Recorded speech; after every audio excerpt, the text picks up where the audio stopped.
Welcome to Class 4 of Jay Levin's Life Mastery Basics, which deals with mind mastery. Over the next hour, Jay will be teaching a fresh and very detailed approach to and set of skills for dealing with negative thoughts and the chattering mind that obscures us from hearing and knowing our innate wisdom and creativity. Welcome. This is Class 4 of the Life Mastery Basic Training.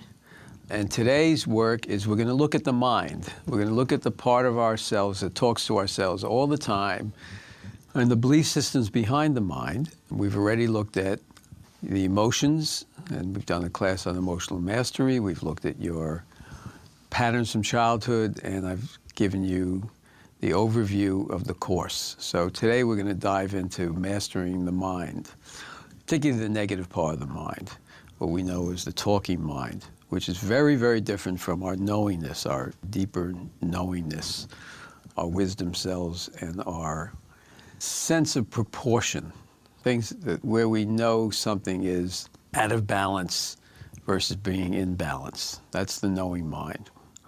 The talking mind is almost automatically out of balance. So to start, let's remember how this talking mind got here.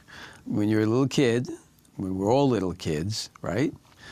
We're confronted with the complex world and situations that we have very little tools to deal with. We have fight or flight emotional tools. We get infiltrated with the pronouncements and modalities of a very judgmental culture.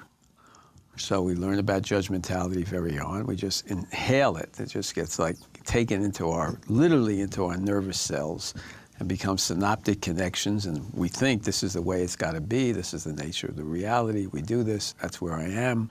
The mind gets programmed with it, comments from negativity about parents. We internalize those comments. We get a whole section of our brain, a neural net that functions on being in that judgmental space. We turn that judgmental space on ourselves when we don't like what we're doing, find fault with ourselves, et cetera, et cetera. And then the mind is just chattering away just daily. How do I handle this? How do I handle this? It's, you know, you're always looking at how you're going to come out in a situation because you've got your idealized self trying to figure out what's going to make it good. And it's all about what's going to work for me because the brain has been taken over by this. What's going to work for me here? Process, which doesn't really serve us. Because if a brain wasn't there chattering away, you would find that not that you would be a blank slate, but that your knowingness would come forward. You'd actually have a good sense of proportion and balance. You'd say, this was a better decision than this. You'd have wisdom, understanding of the levels of complexity of something. You'd have an intuitive knowingness.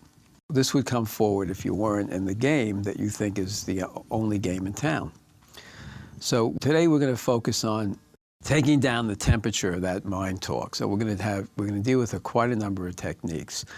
But the first and most important one is we're going to take a look at the nature of that negative talking mind, that voice inside us that says, I've screwed up here, I'm not good enough there, or the world's a terrible place, and maybe I don't even belong here, or I do belong here, but the other guys have got it all wrong, and I got it right, et cetera, et cetera.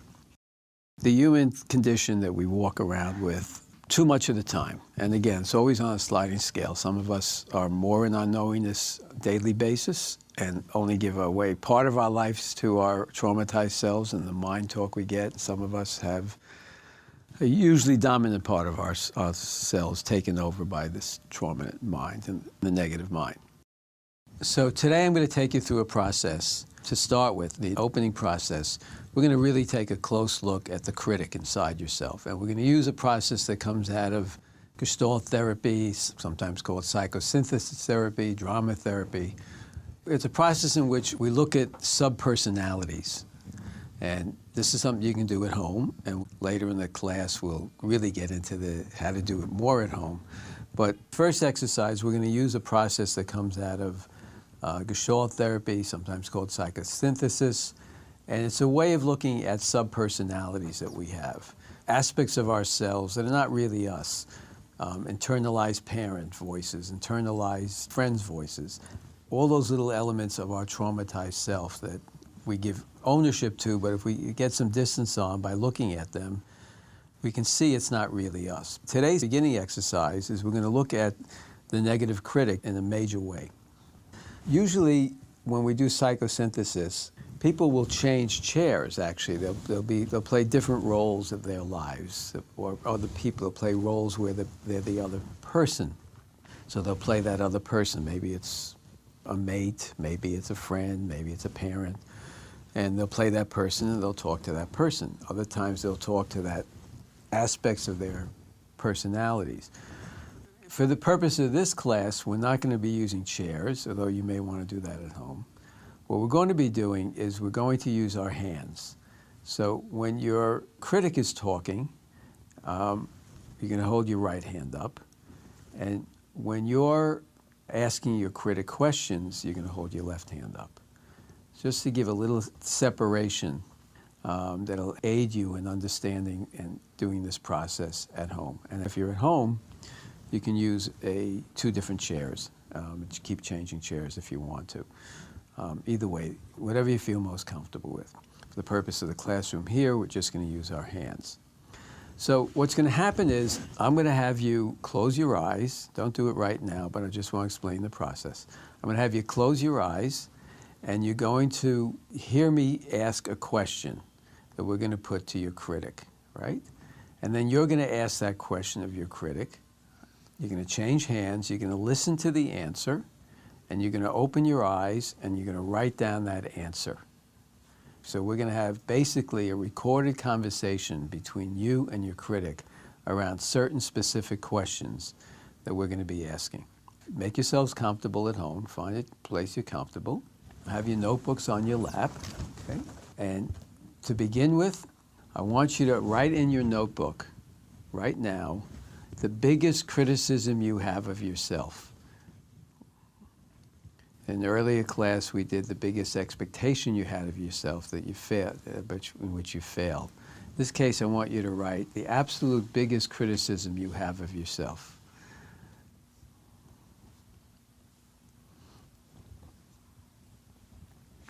Good. So that criticism is coming from your inner critic. It's actually a void, a little gremlin in your head that you think is you. But we're about to really explore how much of it is you. In the next segment, Jay will guide you through the process of getting to know the nature of your inner critic, something crucial for all of us so that we don't mistake it for our true selves or consider it a useful benefactor. So close your eyes now. And while you're listening to me, and before you answer the critic, raise your right hand. I'm going to tell you a question you're going to ask your critic. And then you ask it, and you listen for the answer, and then you write it down. So the question is, what would satisfy you? What do you want from me that would satisfy you? What could possibly satisfy you? Change hands, listen to the answer. You just trust the answer you get. And when you have your answer, write it down.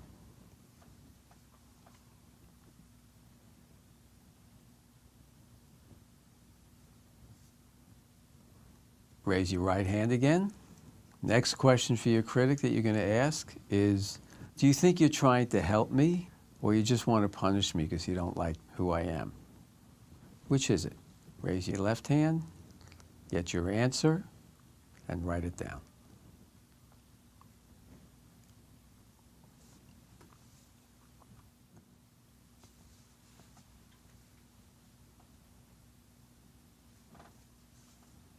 Next question.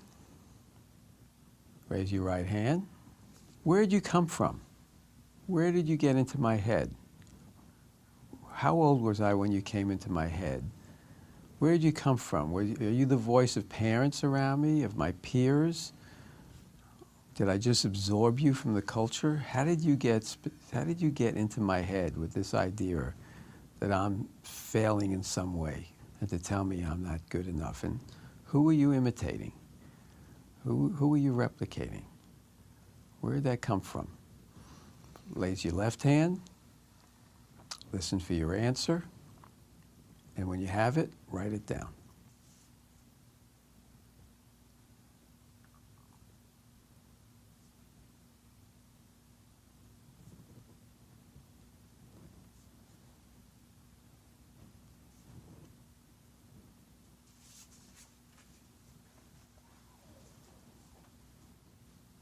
Okay, here's the next question. Raise your right hand, listen to my question, and then repeat the question. When you look in the world, we've been together in this world a few years now, so when you look over the world, what kind of voice would you say you are? Do you seem to be like a voice of really wise, caring, loving, understanding, deeply intelligent human beings? Or do you seem to be like a low-level, critical, nasty, that one's no good, this one's no good? You know, the kind of people you shun, like some of those right-wing radio talk show hosts, only find fault with other human beings, and this one's wrong, that one's wrong, and you know those kind of people. So raise your left hand, get your answer, and let's see what you come up with. This should be in slam dunk. So just write down the answer. Okay, very good. Raise your right hand again. So the next question to you, my critic, what do you think are the effects you have on me? Do you think you make my life easier, or do you think I stress out from you? Do you think you have a positive effect or a negative effect on me?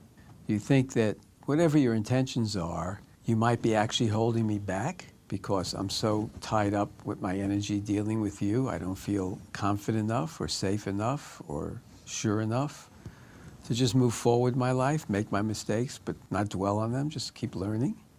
So do you think you're having a positive effect on me, or do you think you're having a negative effect on me? You know, just be honest about the answer.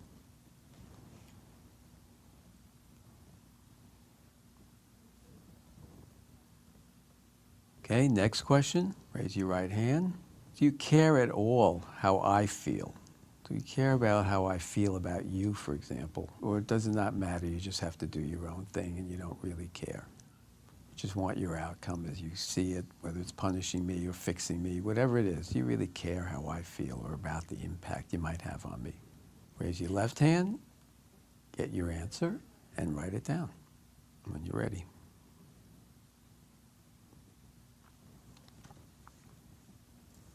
Okay, raise your right hand. Say to your critic the following. You know, I'm getting a different sense of you. I'm getting a little bit of perspective on you. I'm really beginning to understand something about you. So I think what I'm going to do is not give you so much authority. I think I'm going to withdraw my authority from you and not just give you so much credibility as if you're me and as if you're something that really knows what I need to do. So how do you feel about that? You know, if I'm going to not pay so much attention to you, what do you feel like? Raise your left hand, listen to your answer, and write it down.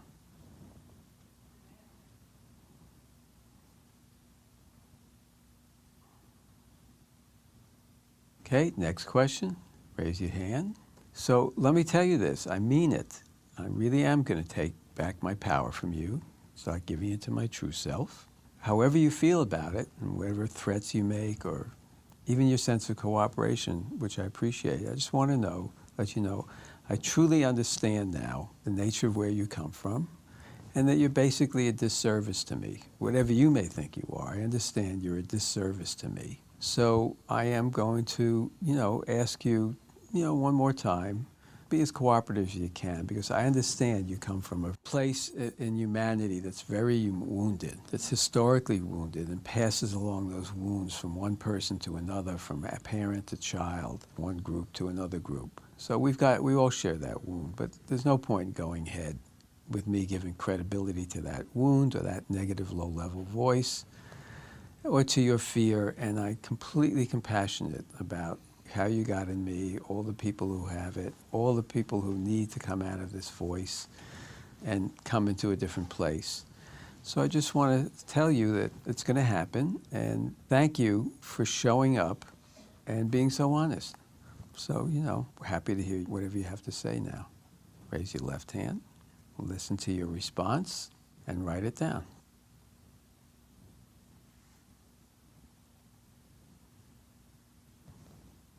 Coming up, Jay expands on the usefulness of the critic exercise and answers the most common questions that arise after experiencing the process. Okay, great. Let's now start by talking about it. We're going to talk about it in the classroom for the benefit of you at home a bit, so you can see how the universality of this and maybe get some of your questions answered. that you might have that's come up for you in this process. So, who would like to share first about what they felt like, thought, observed while they were doing this process? For me, the critic was a very harsh entity. Wow, just incredibly, very strong, negative, harsh entity. When I asked it what could possibly satisfy you, the answer was nothing. Where it came from was the pain of my grandmother. It was definitely low level, not very kind, very fault-finding energy that has a negative effect on me and actually wanted to punish me. When the question was, do you really care about how I feel? The answer was, no. And then it was like, oh, you have feelings? Well, maybe I'll think about how you feel. When I said, how would you feel about me not paying attention to you, it said, I'm going to have a temper tantrum. And then I asked it to cooperate. It said, I don't like that. That was my experience. Great. You have a really strong, honest, clear, negative critic, which hopefully will make it easier for you to separate from it. Separate from giving it authority. It's excellent. So the elements I saw in what you said that catch my attention mostly are, one, the idea that it really wants to damage you, right? So there are two types of critics. There are those critics who want to just punish you because they're linked to your own anger about life, the unsuppressed rage in you. So if you do the rage work, energy, anger release work, your own critic will have less fuel to run on that we did in the mastery class. But it's definitely linked to anger. And secondly, it's got the quality of a beast.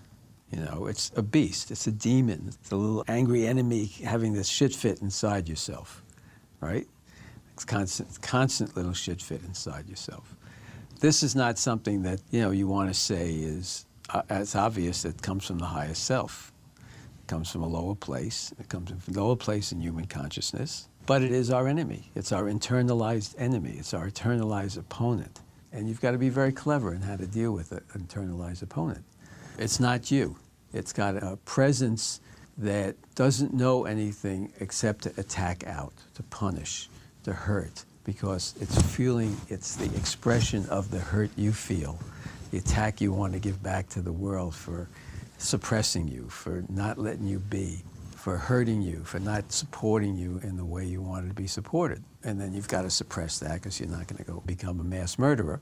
But the mass murderer that wants to get the negative energy back out of you finds a target. And the first target it comes to is you, the person closest to you. So it's attacking you. So the good news is that it's fixable. Slightly bad news is it takes a little bit of work and a little bit of time and a little bit of playfulness to deal with it. So we're going to talk about how to deal with that. So for this sweet little guy inside you, his idea of punishing you, that's all he knows. That's what he knows. It comes from the human sense. We want to punish. We want the whole matrix of punish, victim, perpetrator, attack back. I've been attacked. I'm angry now. The anger is looking for an outlet. It wants to attack. So you're out there attacking yourself. And, he's being very honest. He's doing it with venom. Just wants to control. It's a control freak, right? So you got to look at control issues in your family, because if there are a lot of controlling people around you, your critic can often be controlling. If there are somewhat weak people around you and incorporating you, you might have a critic that actually says, I'm really on your side. I'm trying to be helpful to you. I'm really protecting you. I really want you to just do it right so it'll come out right, right?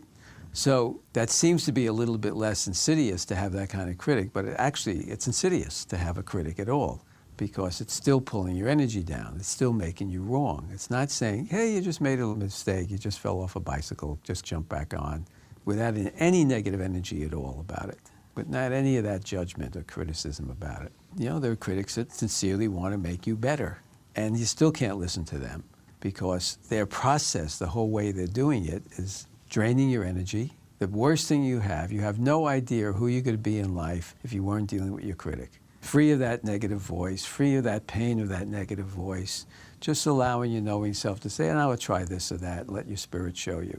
That's the sort of ideal state of mind. So that leads us to the next step with this kind of voice. So any more responses? Okay, good.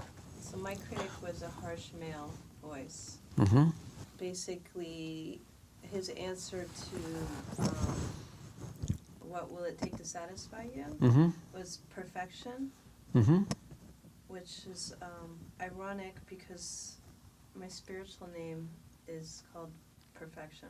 Mm. And that's always been something I've wrangled with, is on one hand, I don't believe there is such a thing as perfection, Mm-hmm. but then the flip side is everything's already perfect. Mm-hmm. So it's like this voice, this critic, is telling me how imperfect I am, I'm a woman, and do I need this person's help because he's the man and he knows. Mm-hmm. Men know. Right. And then at the end, Men know it's perfect, yeah. men know what's perfect and what women need, I guess. Uh-huh. And then at the end, when you ask about helping Mm-hmm. me, and he said, I'm kind enough to take the time to help you, Mm-hmm. which was interesting. And then when I asked, do you really care about me? He said, of course I care. If I didn't, I wouldn't be trying to help you. You need someone to help you. Mm-hmm. So the whole dialogue was really this fake benevolence Mhm. service. And then at the end, when I said I Mhm. shared with that voice I no longer needed his Mhm. help, I could figure it out myself, thank you. It's interesting, I expected like a really angry thing. Mhm. And instead I got this like shrug that was like, fine, whatever, Mhm. done with you, moving Mhm. on. So I can tell you it's not done with you because it's in the machine. It's a program in your machine that you think is you, but it's not.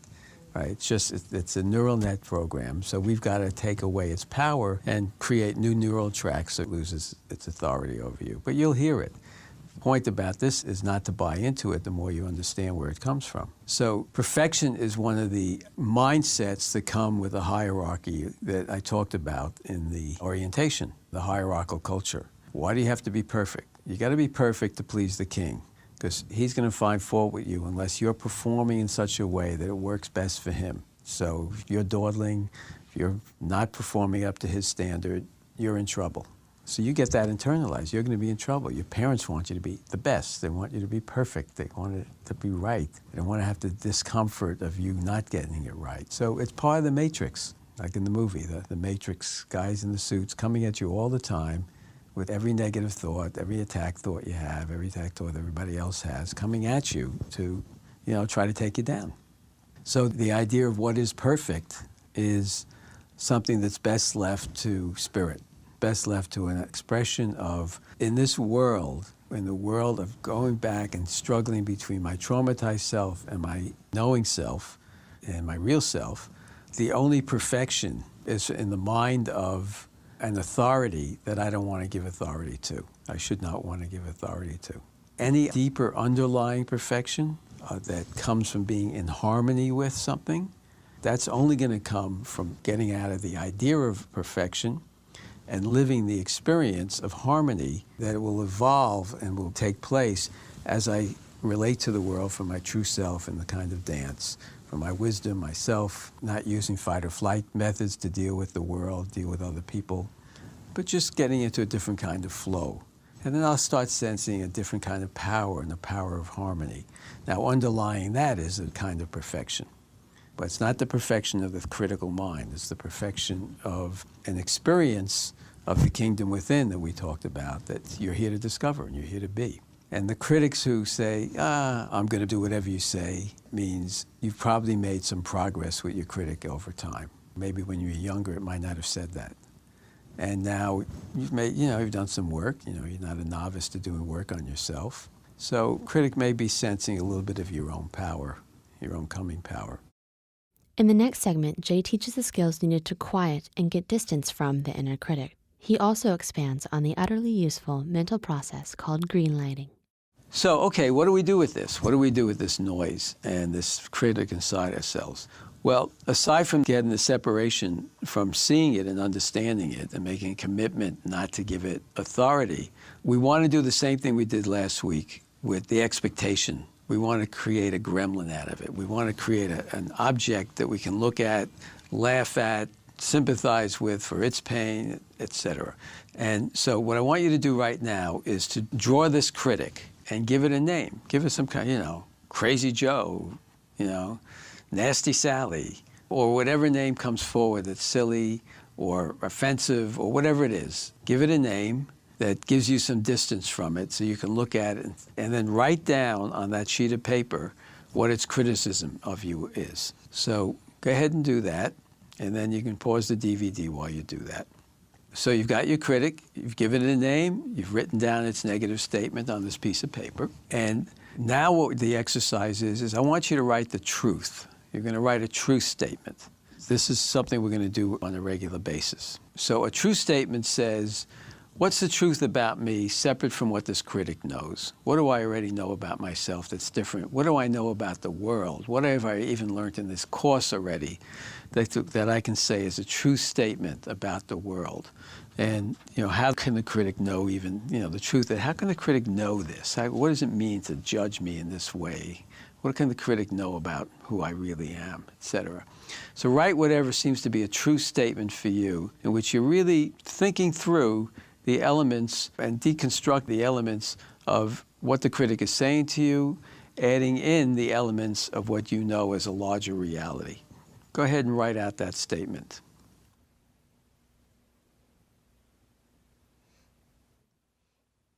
Now, what I want you to do with this statement is take a few key words of that statement and also write that on your gremlin sheet. This is a gremlin.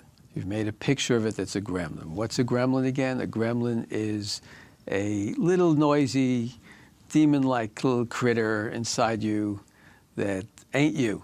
It's an archetypal image of something that's definitely not you, and you want to make a cartoon character out of it so you get some more separation of it, and your dream space gets some more separation from this. So write this out and have this picture, okay? Now, later, what I'm going to recommend you do is really flesh this out. Have fun with it. Make it more playful. And put it up on that same place in the wall that's your healing wall where you can have some distance from it and laugh at it.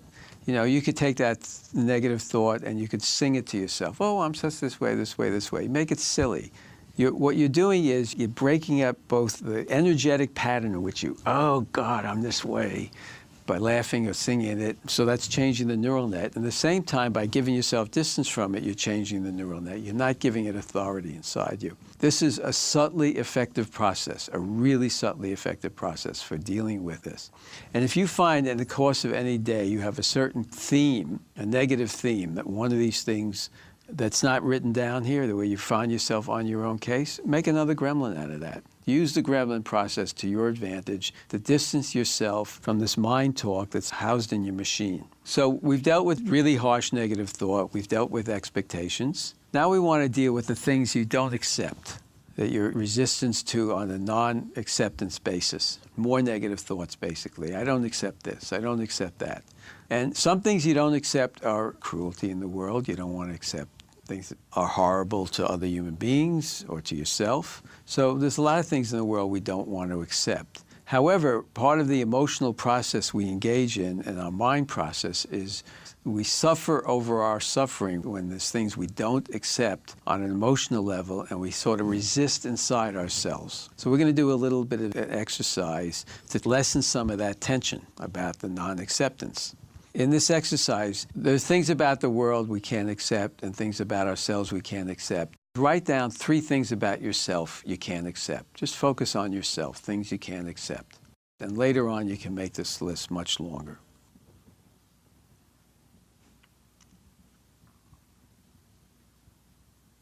Good. So look at those things. Now cross out that headline and write down things about myself I now completely accept. You may have written down, I'm a failure, I keep making the same mistake over again, I lost so much time in my life by being messed up here or there. Whatever it is that you feel you can't accept, write it down and then change the headline. Very good. Okay, now I want to take you through an energetic exercise. So take a deep breath, breathe a soothing breath into any part of your body that feels stressed. Breathe a second and third soothing breath, soma soothing breath into any part of your body that feels stressed. And now open your eyes and read off the first thing you wrote down. Read it aloud and just say, I now completely accept number one, whatever that is. Try to really just accept this about yourself.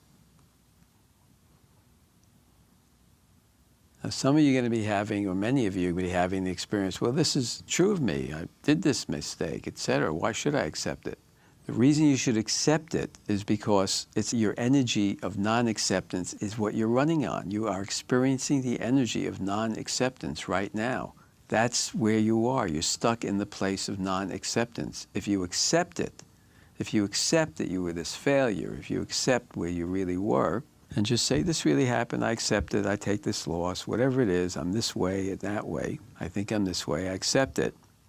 If you really, really accept it, get out of that energy, what'll happen is your spirit will come forward and say, okay, that's done, now let's just be creative. You might have 5,000 ideas that'll come forward of moving forward in your life beyond this idea of yourself, beyond this judgment of yourself. You're freed up of that energy. So what I want to encourage you to do is make a list of your acceptances and do meditations around them.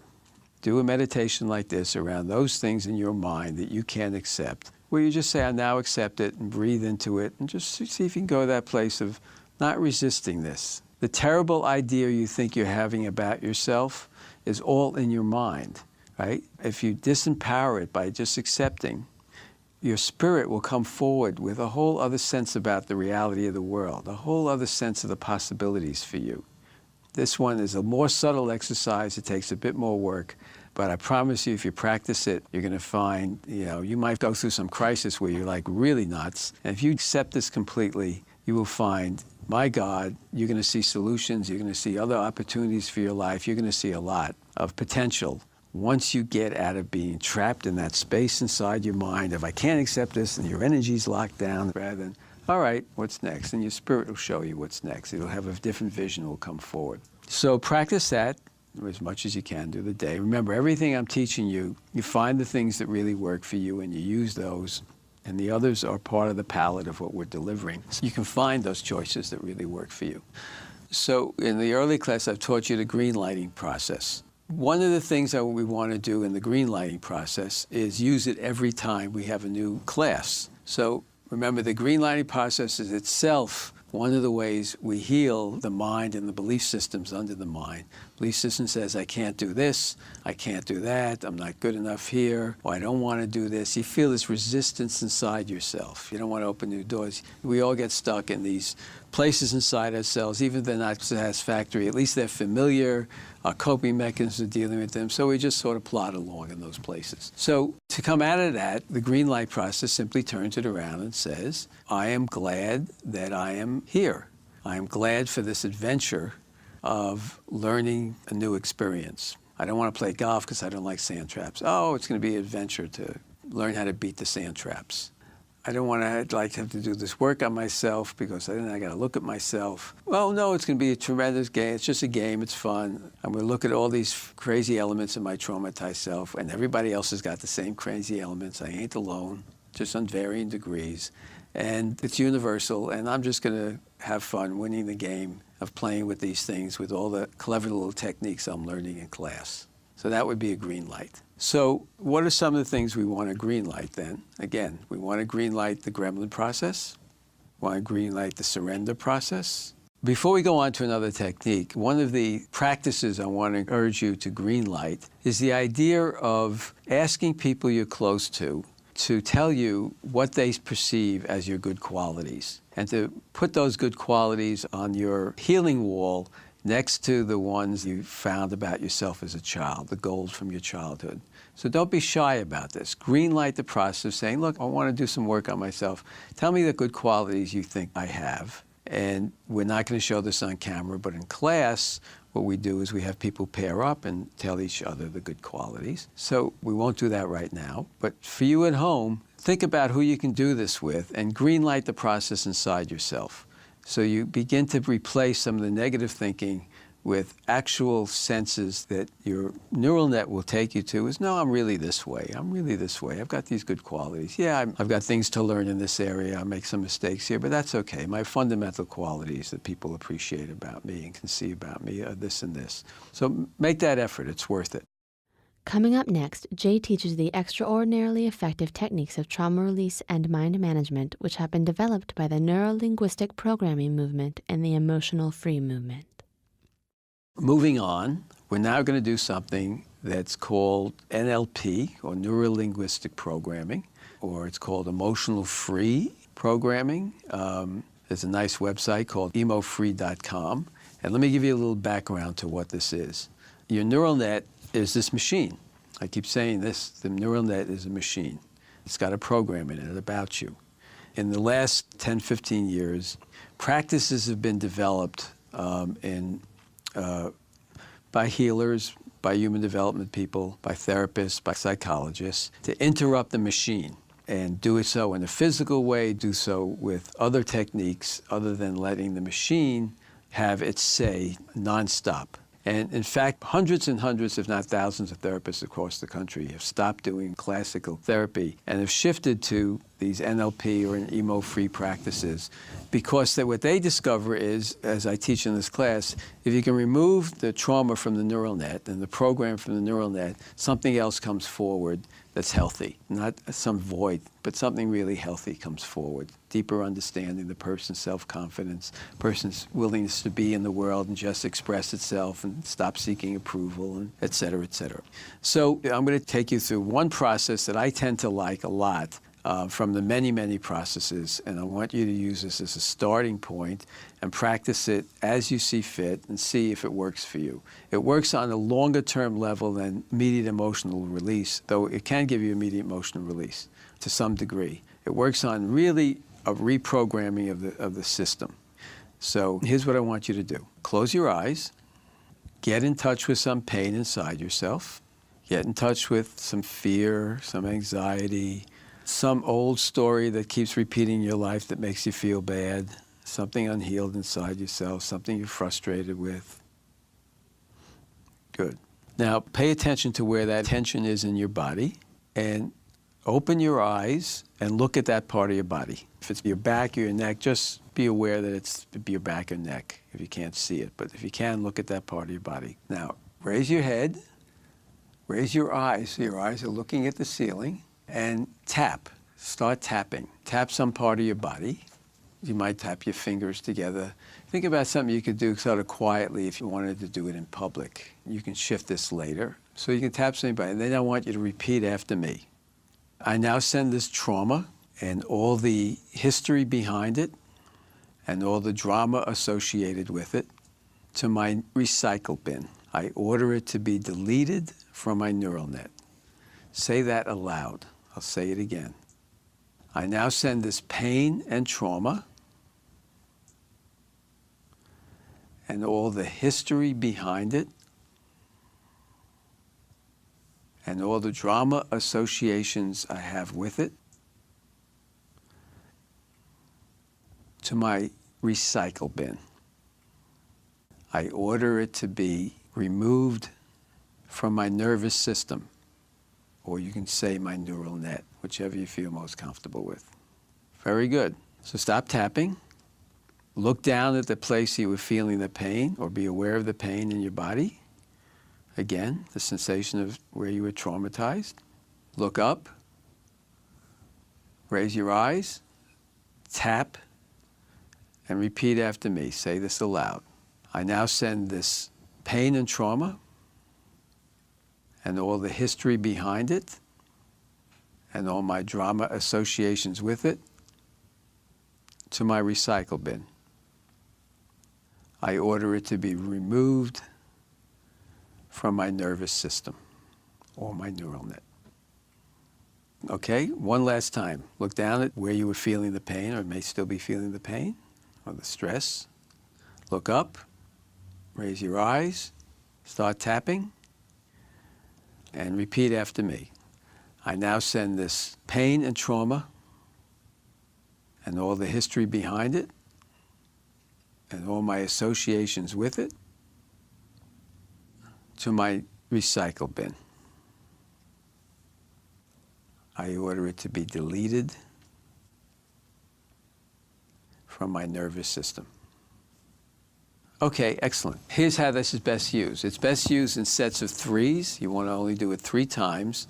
And it's best used as frequently as possible, especially if you're working on some core issue you really want to break up that's really repetitive in you and you want to get a more sustained relief, even if you're working other processes on the issue, other emotional free processes that I've taught you already. So you might, if something really traumatic for you, you might want to do this an hour a day and commit to do it for a couple of months, 2-3 months, whatever. This is literally reprogramming the net because you're not only neutralizing the pattern inside your system, this synapse triggers this synapse, and you get this reactive state, but you're actually opening the space to build an alternative, healthier way of being in the world because you're taking the tension down.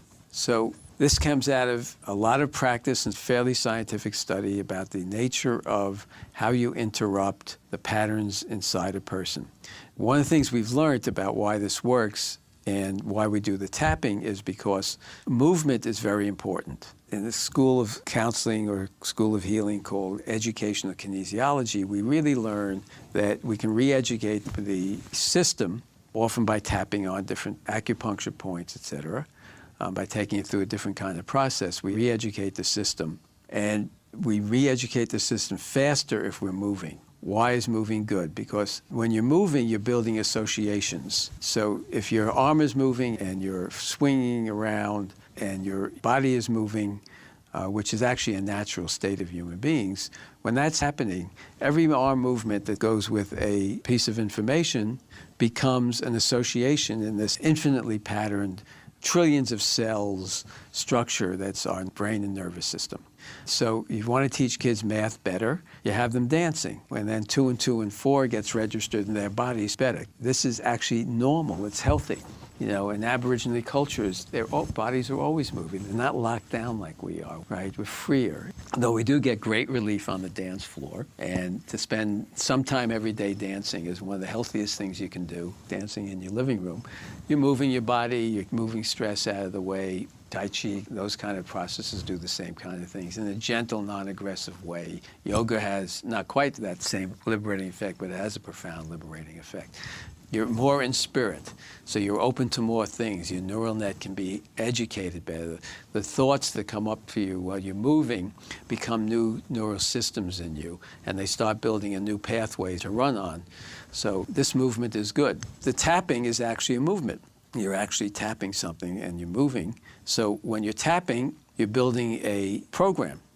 Some people learn that if you're having an anxiety moment and you can't go do this, you just quietly tap, and if you've done enough of it, you'll actually bring down the temperature of the reaction you're having and the mind talk behind it by tapping. And how malleable the mind is was shown in a process I used to use in my class, and a lot of people use is eye movement. And the therapist would take their eyes and have you move your eyes this way, because what do we move most? We most in our life move our eyes. So if you can repattern yourself moving your eyes, and put in a different program while you're moving your eyes, then every time you move your eyes, you're reinforcing that program. There's been success reported from even an absurd use of it, but it actually makes a lot of sense. So in this use of it, you'll take a story, like the story of your child trauma. Take any child's situation. My mother treated me terrible this way on this day, etc. And you'll tell that story. You'll say, this would happen to me on this day. And you tell the story with all the terrible things that happened and all your bad feelings. And then you'll say, okay, retell the story as if it was the most wonderful day of your life and your mother was really different. You were in the same situation, but your mother came to your rescue, did not find fault with you, whatever it was. But do it by telling the story, well, we went to the beach this day and this other kid came over and started messing with me, and my mother came along and really took care of that kid in a way that made me feel safe. He was a bigger kid, and really my mother was really kind to me, etc. This would be, say, the opposite of the story you told where your mother just said you deserved it.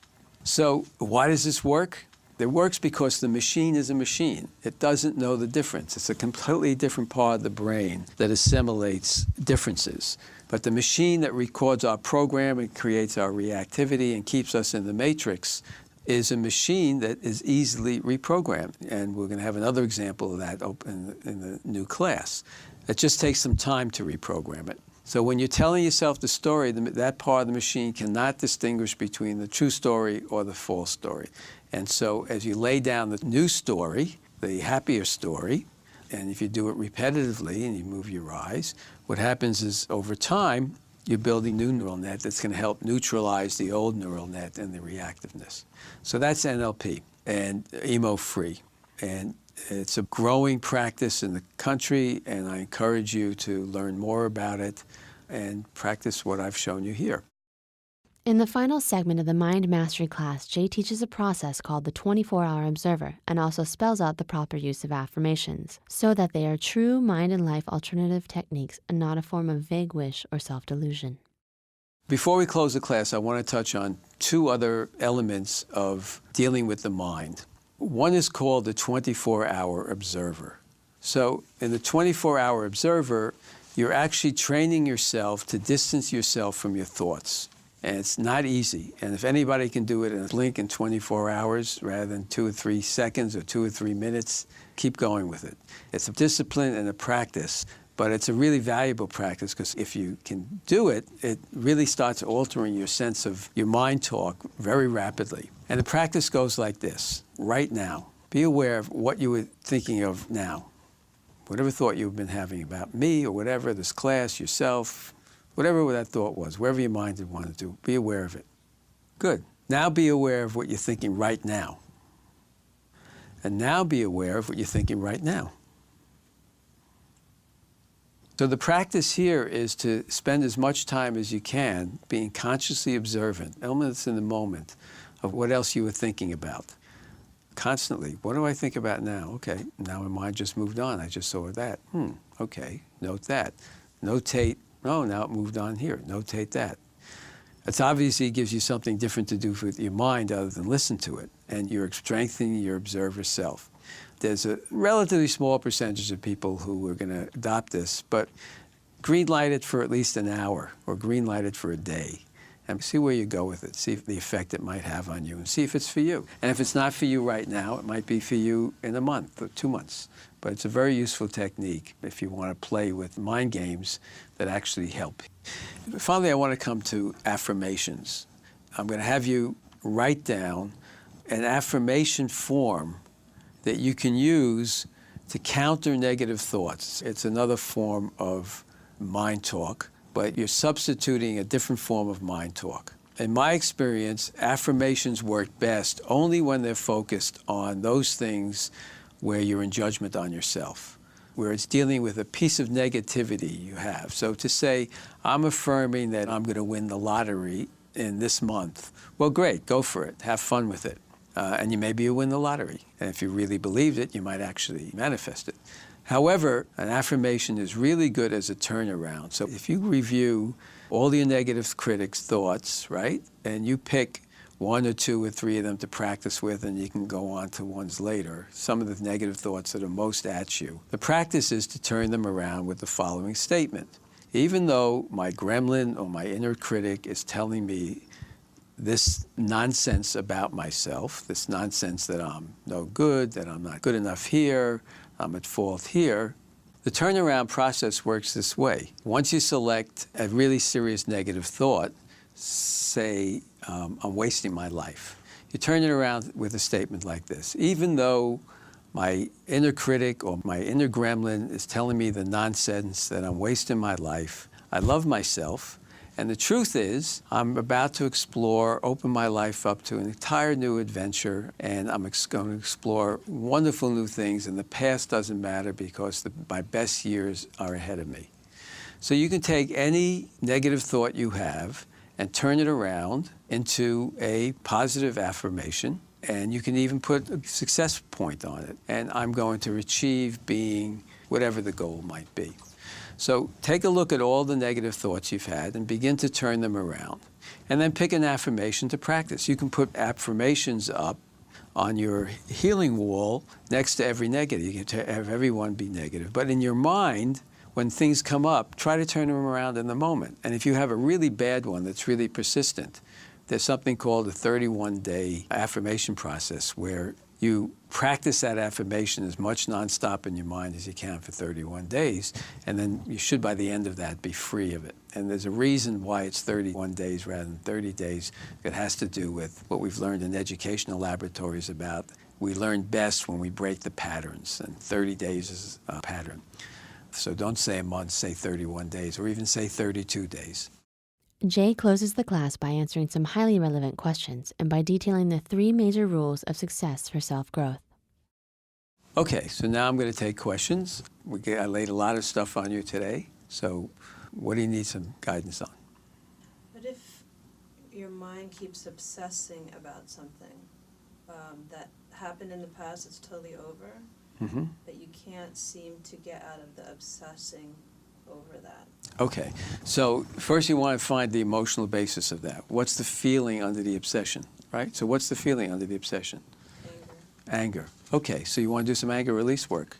You want to, beat a pillow till you get it out of your system. Move the anger through you.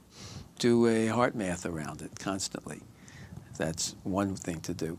And then if it's got a statement it's making, make it a gremlin. Give yourself an affirmation. So you're working both on the mental level and on the reversing it on the emotional level. And the other thing you do, if it's really repetitive, do the NLP practice on it.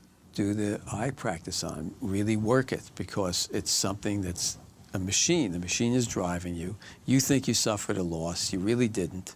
It freed you from an opportunity to be in a different kind of place. And it's just a trauma that's in the way of you feeling free of the trauma. So if you've got an obsession about it, right, and most obsessions have a link to anger and a fear that you got obliterated in some way. You didn't get obliterated, right? Get your anger out of your system and tell the mind, I ain't buying you. You're just another form of gremlin. I'm not buying you. Do the gremlin work on it. Do the affirmation turn around on it, and green light the whole process. Cool. Other questions? Is there any way to release anger and rage without doing the heavy anger rage work? Is there another way that's more gentle to let it out? And in addition, if a person has a hard time sitting for a long time, is there another way to let out anger? Oh, sure. You don't have to automatically go to, yelling and rage if that's not convenient or not comfortable with it. There's all the process I taught in the emotional mastery class, You could do a quick heart math on it. You could just say, okay, freeze that story, go to your heart, think of something you love, you're grateful for, let that energy come through you and just look at it that way, right? You can do the soma breathing. You can just say, oh, where does it bother me in my body? Just breathe into it. Bring down the temperature that way. If you have some time, you can sit down and do the Sedona method. If the emotion has overwhelmed you, so that you can't even do the mind exercise that we've been talking about because the emotion is so strong, bring the emotional temperature down.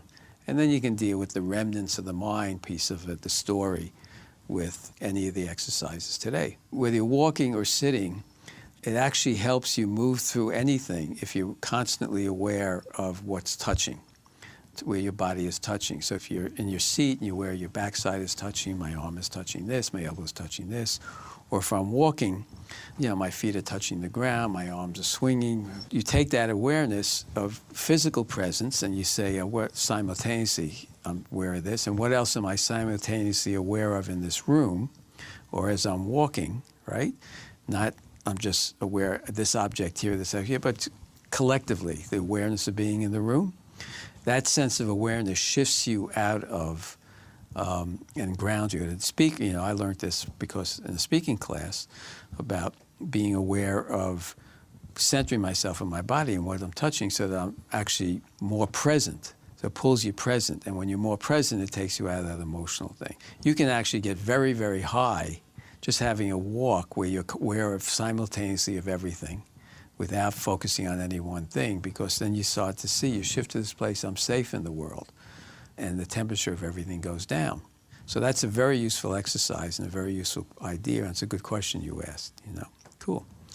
So that seems to be it for that. So I just want to remind you, as we close this fourth class here, that the techniques I'm showing you fall into what my friend Peter Bergman taught me is the 3 elements of mastery, which is cleverness. You have to be clever to beat the system. We were outwitting this machine, and these are techniques to outwit the machine and play with them and have fun with them. The other is ruthlessness. You got to be strong. That nonsense comes up, that addictive behavior you want to escape with, you got to be ruthless and say, I ain't going there. And you got to be persistent and determined. You know, give yourself time, be patient, keep going with the stuff, play with it, and enjoy it while you're there, knowing that every time you're doing something like this, you're making things a little better. You're building a different kind of foundation inside yourself for being in the world in a way where your authority in the moment is more likely to be in your knowing self and your true nature than in any of your traumatized patterns. Have a great rest of your day. Bye. If you are interested in an appointment with Jay, you can email him at jlevincoaching@gmail.com or contact him directly at jlevin.com. The following are testimonials from students who completed Jay Levin's course on Life Mastery Basics. Hi, my name is Mike, and I'm a cameraman, and I am sitting here in front of you because on my first day coming in to film Jay, I was very surprised to be a part of what was happening. I was not expecting the shoot that I had walked in on. And after filming Jay for a day, I realized that what he was talking about had been something that I had maybe been searching for a long time, and was very surprised and felt very excited that what I had walked in on and became a part of was something that I would offer up to my family and friends and even my peers. I'm 28 years old, and the first thought that came to my mind was how my buddies could use this skill set to improve and better their own lives. So as I was thinking, standing behind the camera, I spoke up to Jay and felt, I was so excited about what he was talking about that he decided to put me in front to give a small testimonial, because I really felt it was necessary to let the audience know how important and groundbreaking these life skills are. Just sit back for a moment and think about your own life and your relationships. And I think what Jay is touching upon is very much the essence of community and family and friendship, and I would highly recommend it to anyone. One of the things about this course is that it's called Basics of Life Mastery, and I think one of the things that course provides is giving practical tools that can be applied in real life situations so that we can move out of sort of the stance self, move out of the traumatized self, and really make deliberate progress and concrete progress. So I think the tools are one of the most important things, that we're actually learning skills, sets to work with another human being, to actually live and come from a very creative way and fun way of living in life. It's not like a chore. It really makes it more of this engaged way of being in the world. I think the course is extremely valuable no matter whether someone feels extremely skilled in this kind of work. I think there's always something to be learned, because the moment we think that we've mastered it, we stop learning, we stop growing, and there's always, I think, room to grow. I would say nonviolent communication and also the class on finances and relationships, those are probably the most valuable for me. And learning how to just be with a human being more on a really authentic, open, sharing level where it's very, very connected. No hiding, no gaming, really one person coming to another from the soul level. Yes, I am feeling some shifts, more shifts of connection with people, family members. I've noticed myself be a bit more empathic than usual, than my usual stance. So I've done a little bit less of that in the last couple of days. I'm a bit more empathic, more communicating. And also I'm noticing a lot more natural bubbling of joy that's coming forward. Well, I found the course meaningful personally, first of all, in the explanation of how we as humans develop our trauma self and how we act from this trauma self. I found that I have a deeper understanding of how I'm acting and reacting, so I find that tremendously valuable. Another thing that's been clearer is how I am in relationships in terms of codependency, i.e., am I telling the truth and am I backing myself up and holding my own when I'm in relations with people? So that's coming up for heightened awareness. Another thing that's coming up from the Course is the understanding that the frustration I was feeling in the past few months is me having a very profound need to express myself in many areas that I haven't been very internal. The things that I've learned in this course that are already affecting my life are as follows. The value of the relationship, the value of the non-violent communication, honoring myself more and realizing that I don't have to commit a codependent dance with people, that just reaffirming things that I already knew and anchoring in, hopefully, at least the foundation for nonviolent communication so I don't get into, aggressive arguments with people anymore. I'd like to do a couple of the courses again, a couple of the sessions again, like relationships and the nonviolent again, and also the self-nurturing. I'd like to do that. I would say whether you've done a lot of work on yourself or whether you've done almost no work on yourself, this is a good point to stop and take a look at how you relate to yourself, how you relate to others, how you walk through your day-to-day life, whether you go with blinders on or whether you have a full 360-degree view. I would say that this is a key mastery to starting that journey and continuing forward so you can be your full potential. I would say that that's a key point. And if you don't want to, no one's going to hold anything up to you and push you. You have to take the first step yourself.